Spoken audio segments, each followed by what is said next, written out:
በዚህ ባለፈው ሳምንት የምክትል ጠቅላይ ሚኒስትርና የውጭ ጉዳይ ሚኒስትሩ ክቡር አቶ ደመቀ በደቡብ ሱዳን የአንድ ቀን ጉብኝት አድርገው ነበር። እዛም ከአገሪቱ ፕሬዝዳንት ከሳልቫኪር ጋር ተገናኝተው በሁለቱ ሀገሮች የጋራ ጉዳዮችና በሌሎች ተዛማጅ ጉዳዮች ላይ ውይይት አድርገው የተመለሱበት ሁኔታ ነው ያለው። በዚሁ ሳምንት ከፊንላንድ የውጭ ጉዳይ ሚኒስትር ሀቪስቶ ፒካ ሀቪስቶ ነው የሚባሉት ጋር በስልክ የተደረገ ውይይት ነበር። ከሳቸው ጋር ውይይት ያስፈለገበት አንደኛው ምክንያት የአውሮፓን ጉዳይ ይዘው ቀደም ሲልም እዚህ መጥተው ጉብኝት አድርገው በተለይ በሰሜኑ የሀገራችን ክፍል ስላለው የሕግ የበላይነት ማስከበርና ተያያዥ ጉዳዮች ከአውሮፓ ሕብረት ጋር ሆነው ብዙ ጊዜ ካንሰርን ይገልጹ ስለነበር በአውሮፓ ሕብረት ተወካይነት ከሳቸው ጋር መናገር አስፈላጊ ስለነበረ በውይይት ነበር። በውይይቱም አሁን የተደረሰበት ሁኔታ በተለይ የእሳቸውን ካንሰርን በሚመለከት ማለት ነው። ለምሳሌ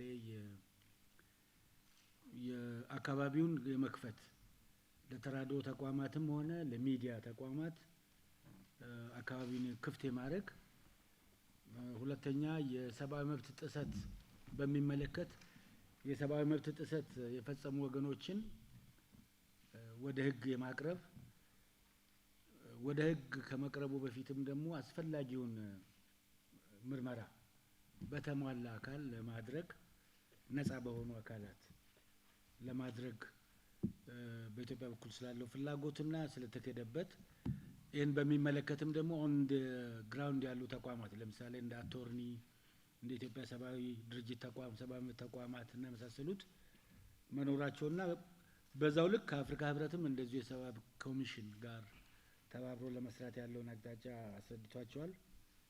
ሚስተር ፔካ አሁን የተደረገው ነገር አበረታች ነው ብለው ነው የገለጹት፣ በቃላቸው ማለት ነው። ጥሩ ነገር እያስተዋሉ መሆኑን የገለጹበት ሁኔታ ነው ያለው። ከበፊት ከነበራቸውና እዚህም ሄደው ከጎበኙ በኋላ አውሮፓ ሄደው ከገለጹት ነገር በተለየ መልኩ ያለውን ነባራዊ ሁኔታ አክኖሌጅ ያደረጉበት አጋጣሚ ነበር ማለት ነው። ይሄ ኮንቨርሴሽኑ ከደቡብ ኮሪያና ጃፓን አምባሳደሮችም ጋር እንደዚሁ በዚህ ሬዚደንት ከሆኑ አምባሳደሮች ጋር ማለት ነው የባይላተራል ጉዳዮችን በሚመለከት ውይይት ተደርጓል። የሁለቱ ሀገሮች መካከል ስላለው ታሪካዊ ግንኙነት ኮሪያን ታውቃላችሁ። ከኮሪያ ጦርነት 1950ዎቹ ጀምሮ ኢትዮጵያና ኮሪያ ያላቸው ወዳጅነት ደቡብ ኮሪያን ማለት ነው በጣም የጠበቀ መሆኑን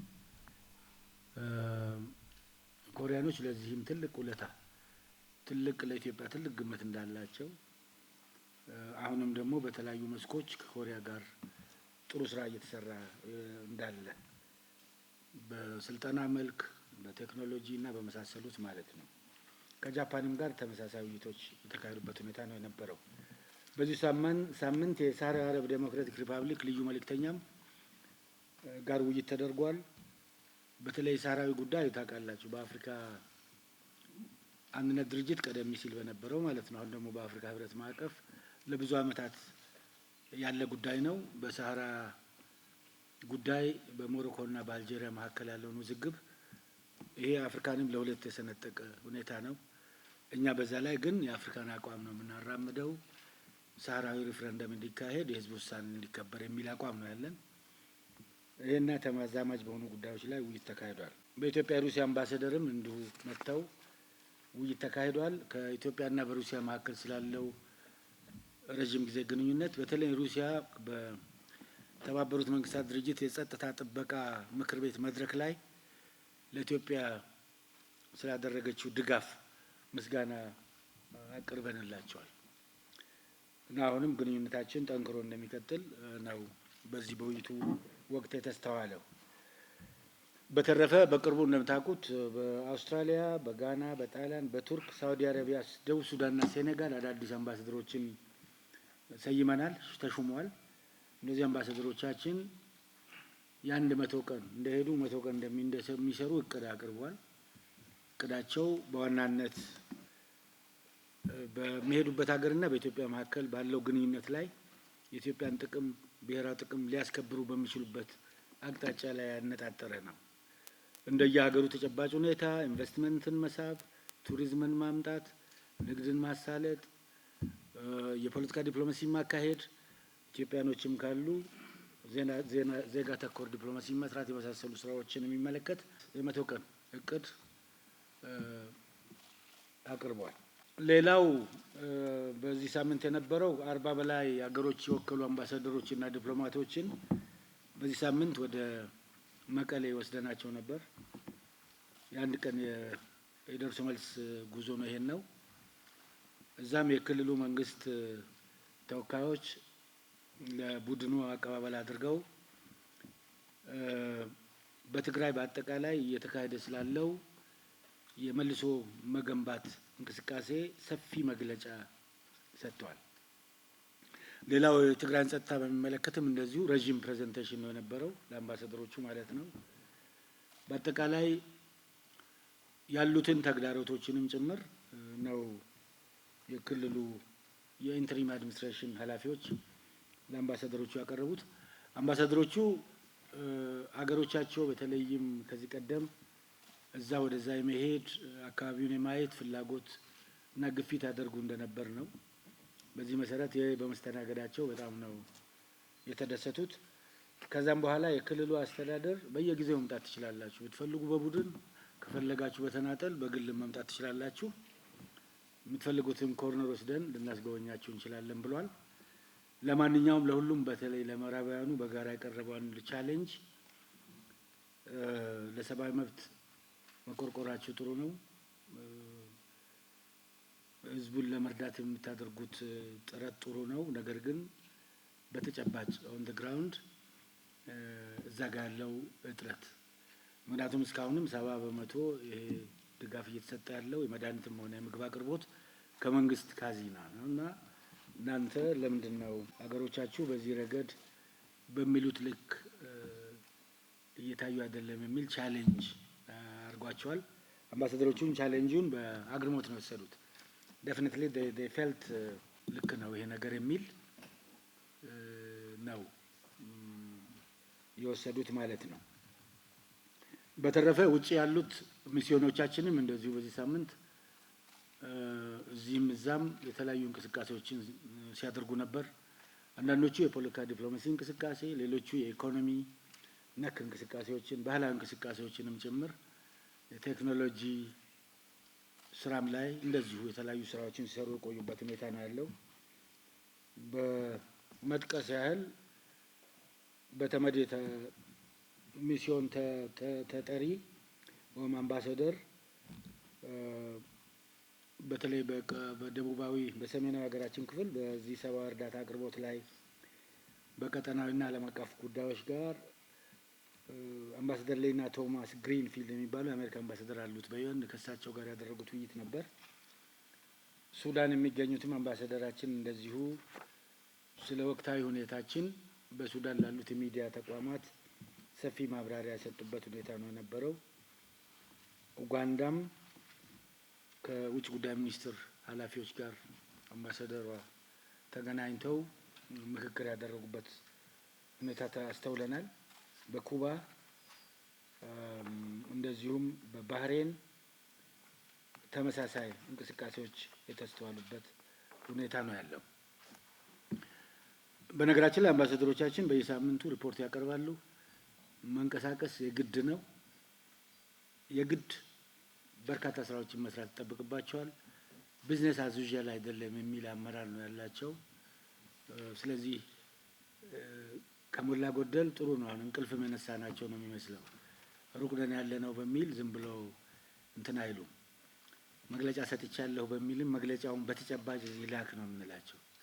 እንያው ቪዥዋሊ የሚል አሁን ቴክኖሎጂውም ታንስ ቴክኖሎጂ መደበቅም ስለማይቻል አምባሳደሮቹ ጥግ ይዘው ሪሰፕሽን ብቻ የሄደው ብርጭቆ አጋጭተው የሚመለሱበት እድል ብቻ አይደለም ያለው። ከዛም በላይ ብርጭቆ ማጋጨት አያስፈልግም አይደለም። ባዛው ሪሰፕሽን እንትን ኢንፎርሜሽን ገበያ ነው የሚባለው። ግን መረጃውን አንዳንዱ እዛ ጋር 2 ሰጥተህ 4 ወይም 3 መውሰድ ነው ተመራጩ። 3 መረጃ ትሰጣለህ። ምክንያቱም የግብር ከፋይ ገንዘብ ነው እዛ የሚያኖራቸው፣ ዝም ብሎ አይደለም ያለው የሚል ነገር አለ እና ሁላችንም የምንከፍለው ግብር ከደሞዛችንም ከአርሶ አደሩም ግብር ይሄዳል የሚል እንትን ስላለ ጠበቅ ተደርጎ የተያዘበት ሁኔታ ነው ያለው። እናንተም ሁልጊዜ ጠይቃላችሁ እዚህ መድረክ ላይ አምባሳደሮቻችን ምን እየሰሩ ነው? ተኝተዋል ብለው በመኪና ባንዲራ ማውለብለብ ብቻ አይበቃም። እሱ ማውለብለብም ያስፈልጋል፣ ግን ከማውለብለብ በስተጀርባ ደግሞ ሌላ መሰራት ያለበት ነገር አለ የሚል ነገር ነው ያለው።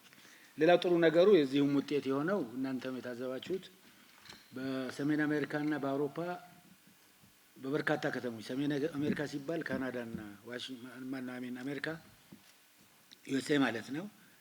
በአውሮፓም በርካታ ከተሞች ኢትዮጵያኖች ድምጻቸውን ለመጀመሪያ ጊዜ ከፍ አድርገው ማሰማት ጀምሯል። ብዙ ጊዜ ይሄ ሳይለንት ማጆሪቲ የሚባለውና ዝም ብሎ ጥግ ይቀመጥ የነበረው ኢትዮጵያዊ ነው የወጣው። ይሄ ለየት ይላል። ትንሽ ከዚህ በኋላ ለኢትዮጵያ ጉዳይ የኢትዮጵያ ጉዳይ ያገባናል የሚል ሲሪየስ የሆነ እዛ አካባቢ ያለው ደግሞ ፈረንጁም አመራሩም ሊደርሺፑም ይሄን ስለሚሰማ የፓብሊኩን ድምጽ እንዲህ አይነት ነገርም የተለየም ቪው አለ የሚል ነገር ሁሉ ጭምር ያጫረበትና ጥሩ እንቅስቃሴ እየተደረገ ያለበት ሁኔታ ነው። ይሄን በፖዚቲቭ ነው የምናየው እኛ። አምባሳደሮችም በዚህ ደረጃ አስተዋጽኦ አድርጓል። እነሱ ብቻ ሳይሆኑ የኢትዮጵያ ወዳጆች፣ ሲቪል ሶሳይቲው፣ የሚዲያ ተቋማትም ያደረጓቸው እንቅስቃሴዎች እናንተ ሚና ጭምር እዛ ውስጥ ይኖራል የሚል ነገር ነው ያለው እና በአጠቃላይ በአልጄሪያም ቅድም እንዳልኩት በተለያዩ አካባቢዎች ናቸው እነዚህ እንቅስቃሴዎች የተደረጉት ማለት ነው። ሌላው እዚሁ በመስሪያ ቤታችን ይሄ ዲጂታል ዲፕሎማሲ ኢን አክሽን በሚል አንድ የተደራጁ ወጣቶች አሉ ከሚዲያ ተቋማት ጋር አብረው ቲም አፕ አድርገው እነሱንም በተለያዩ ኤምባሲዎች ለማሰራጨት ወይም ለማሰማራት ስልጠና ተሰጠበት ሁኔታ ነው የነበረው ማለት ነው። የትግራይን ወቅታዊ ሁኔታ በተመለከተ በዚህ ሳምንት 4.2 ሚሊዮን ዜጎች ምግብና ምግብ ነክ እርዳታ አቅርቦቶችን ያገኙበት ሁኔታ ነው ያለው። የመጀመሪያው እርዳታ ዙር አቅርቦት ተጠናቆ ሁለተኛ ዙር ዳሰሳ ጥናትም የተጀመረበት ሁኔታ ነው ያለው። በተቻለ መጠን ከመልሶ መገንባቱ ጎን ህዝቡ እንዳይጎዳ እርዳታውን ሞመንተም የማስቀጠል ስራ በጠንክሮ የሄደበት ሁኔታ ነው ያለው። ኢኮኖሚክ ዲፕሎማሲ በሚለው ካታጎሪ ውስጥ ሻንሃይ ቆንሱል ጀነራላችን ግሎባል ካልቸር ቱሪዝም ግሩፕ ከተሰኘው የቻይና ቱሪዝም ካምፓኒ ጋር ዌቢናር ውይይት ነበረው፣ ስምምነትም ነበረው። ባይ ዘ ዌይ የቱሪዝም መዳረሻ ሆነው ከተያዙ ሀገሮች መካከል ኢትዮጵያ አንዷ ናት። ይሄው ተቋም በአመት ከ1.5 ሚሊዮን በላይ ቱሪስቶችን ወደ አፍሪካ የሚልክ ነው። ኢትዮጵያን መዳረሻ አድርጎ ፒክ ያደረገበት ሁኔታና የተሳካ ኢንተራክሽን የነበረበት ሁኔታ ነው ያለው። የገንዘብ ሚኒስትራችን አህመድ ሺዴ ሎተስ ኢነርጂ አርሰን ከተባለ ካምፓኒ ጋርም እንደዚሁ በኢነርጂ ሰፕላይ ላይ የተርኪና አውስትራሊያን ካምፓኒ ነው የተወያዩበትና ውጤታማ ወደ ስራ ይሄንን ካምፓኒ ማስገባት በተለይ ታዳሽ ኃይል ጋር የሚሰራ ካምፓኒ ነው። ጥሩ ስራ የተሰራበት ሁኔታ ነው ነበረው። ዜጋ ተኮር ዲፕሎማሲን በሚመለከት አንዱ አሳዛኝ የነበረው ሁላችሁም እንደሰማችሁት በየመን የተፈጸመው ችግር ነው የተከሰተው ችግር ነው። የመን ሰንዓ እንደምታውቁት ሁቱ በተባሉት አማጽያን ቡድኖች ስር ነው ያለችው። ዓለም አቀፍ ህብረተሰብ የተወሰኑ ሀገሮች ሪኮግናይዝ የሚያደርጉት መንግስት ኤደን ነው ያለው። ስለዚህ ሰንዓ ውስጥ እኛም ጭምር ኤምባሲ ነበረን። ኤምባሲያችንን አንስተን ኦማን ነው ሙስካት ነው ያለው። እዛ ኤምባሲ ውስጥ ስኬሌተል የሆነ ሎካል ስታፍ እና መናኸሪያ ብቻ ነው መኖሪያ ብቻ ነው ያለው። እዛ ምንድነው ኢኒሻል ኒውስ ያገኘ ነው ያልተረጋገጠ ምናልባት የተለየ ኒውስ ይመጣል ብለን እንገምታለን። እስር ቤት ውስጥ ያው የመን ታውቃላችሁ በርካታ ሰዎች በባህር ይገባሉ። ሰዎቹ ያስሯቸዋል። በተለይ ወደ ሳውዲ ለመግባት ነው ወደዛ የሚኬደው። ያስሯቸዋል፣ እስር ቤት ይከቷቸዋል። ብዙዎች የታሰሩበት እስር ቤት ነው ያለው። እዛ እስር ቤት ውስጥ ራየት አመጽ ነገር እንደተነሳና እዚህ ሁቶቹ አካባቢውን የሚቆጣጠሩት ጭስ አስለቃሽ ጋዝ እንደለቀቁ ይሄ እሳት ማቀጣጣያ እንደነበር እንደ ምክንያት የሚቀርበው ነው። ይሄ ኢኒሻል አንዱ ሪፖርት ነው ያልተረጋገጠ። በዚህ የተነሳ እሳት ተነሳ። ኦልሬዲ በርካታ ዜጎች ህይወታቸው አለፈ። 43 የሚሆኑ እዚህ ውስጥ በርካታ ኢትዮጵያኖች ይኖራሉ የሚል ግምት ነው ያለው። ኤምባሲያችን ኦማን ዴይዋን እዚህም በእኛ የምንከታተል ነበር። ፐርሰናሊም በኢንስቲትዩሽንም እዛ አይኦኤም ጋር ከዩኤንኤችሲአር ጋር ከሬድ ክሮስ ጋር ባክ እንደ ፎርስ እዚህም ካለው ጋር ወዲህ አንል ነበር። ነገር ግን አማራጭ ሆኖ የተገኘው የዜጎቹን ማቆየትም ስለማይቻል እዛ አካባቢ የመቅበር አቅጣጫ ነው። ኮሚኒቲውም ተባብሮ ማለት ነው። ስለዚህ ባለፈው ከ3 ቀን በፊት 43ቱም እዛው የተቀበሩበት ሁኔታ ነው ያለው። የተቀሩትን ከዛ ለማስወጣት ጥረቶች ተጀምሯል። አይም ከሬድ ክሮስ እና ከዩኤንኤችሲአር ጋር ዛሬ ከተሳካልን 6 ሰዓት 150 የሚሆኑት እዚሁ ቦሌ ይደርሳሉ። ከኤደን ነው የመጡት እነዚህ ወደ ኤደን እንደምንም የገቡትን ማለት ነው። ሚዲያ አካባቢ 150 የሚሆኑት ዛሬ ይገባሉ። ዛሬ ቀን እኩለ ቀን ላይ ፕራፕስ ወደ ላንች አካባቢ አንድ እሱ ነው። ሌላ የተቀሩትንም ብዙዎች ስላሉ የቀሩት በርካቶቹ የኛ ዜጎች ስላሉ እነሱን ለማውጣት አይወም ጋር አሁንም ከሰንዓ አውሮፕላን ስለማያርፍ አውሮፕላን የሚያርፈው ኤደን ብቻ ስለሆነ ከሰንዓ ወደ ኤደን በተቻለ መጠን እንዲያጓጉዙልን በኩላችንን ጥረት እያደረግን ነው። በተከታታይ አንዱም ችግር በአይኦም እና በሁቶቹ መካከል ልዩነት አለ፣ ጋፕ አለ፣ መካሰስ አለ። አይኦም እያለ ያለው ሁቶች ናቸው እንደዚህ ያደረጉት ይላል። ሁቶቹ ደግሞ አይኦም ስለማያነሳ ነው ስለሚል እዛ አካባቢ ውዝግቦች ስላሉ ነው ሁኔታዎቹ ቻሌንጂንግ የሆኑት። እንደዛም ሆኖ ግን ከሞላ ጎደል 43ቱ ተቀብሯል። የተቀሩት የኛ 43ቱ በሙሉ ኢትዮጵያኖች ናቸው የሚል መረጃ የለንም። ነገር ግን ማንነታቸውን አሁንም ኤምባሲው በቅርበት ባለው ቻናል ከነ ቤተሰቦቻቸው እንዲለይልን ስራ እየሰራ ያለበት ሁኔታ ነው ያለው። የተቀሩት ግን ዛሬ ከሚገቡት በተጨማሪ ወደ ኋላ የሚሉትን እናስገባለን የሚል ነው። ይሄ አሳዛኝ ነው። ይሄን በሚመለከት የውጭ ጉዳይ ሚኒስትር የኮንዶለንስ ለቤተሰቦች የገለጸበት ሁኔታ ነው ነበረው በዚህ ባለፈው ሳምንት። በተረፈ ከሳውዲ አረቢያ ጀዳ በዚሁ ሳምንት 888 የሚሆኑት ገብቷል።